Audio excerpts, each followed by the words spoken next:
In front of me is OnePlus 5T, and today I would like to show you how you can set up App Lock.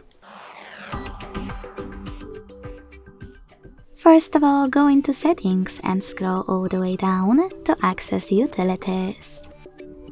Then click on App Locker and enter your current login method.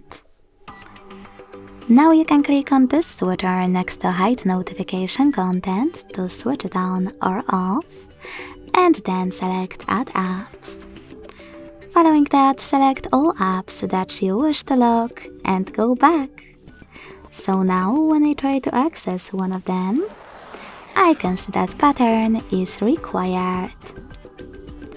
If you wish to disable App Lock from chosen apps, go back to the same settings, enter your screen lock and click on this X next to an app that you wish to exclude. Then go back. Thanks so much for watching. If you enjoyed this video, leave a like, comment and subscribe. Bye!